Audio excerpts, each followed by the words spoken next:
Naitwa Mhandisi Jimson Felix Mkenda.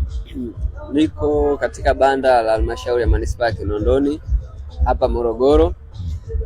Tumetokea Dar es Salaam ambacho kiwanda kipo cha mbolea ya Mboji ambacho kinamilikiwa na halmashauri ya manispaa ya Kinondoni. Kiwanda chetu kinatengeneza mbolea kwa kutumia taka oza zinazopatikana masokoni na sehemu mbalimbali. Tukishazipata mbolea tunazipeleka kwa wakulima kwa ajili ya kuzitumia.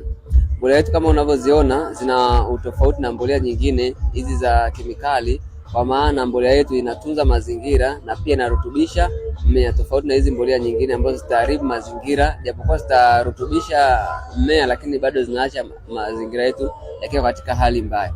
Kwa mbolea yetu inapatikana kwa ujazo wa kilo 50.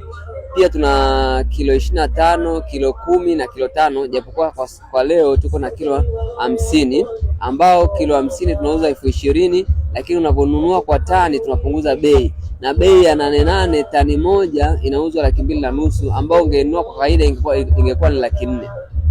Kwa hiyo nawakaribisha wananchi mbalimbali kufika katika mabanda ya halmashauri ya manispaa Kinondoni hapa Morogoro katika maonesho haya ya kanda, kuja kujionea mbolea yetu inapopatikana na kupata maelezo zaidi inapofanya kazi, na watajionea matokeo mazuri. Pia ukifika hapo unaweza kupata elimu ya namna bora ya kuweza kutengeneza mbolea kupitia taka ozo unazozalisha majumbani kwako. Tutakuelewesha namna sahihi na namna nzuri ya kuweza kuzimanage au kuzicontrol taka zako uweze kupata mbolea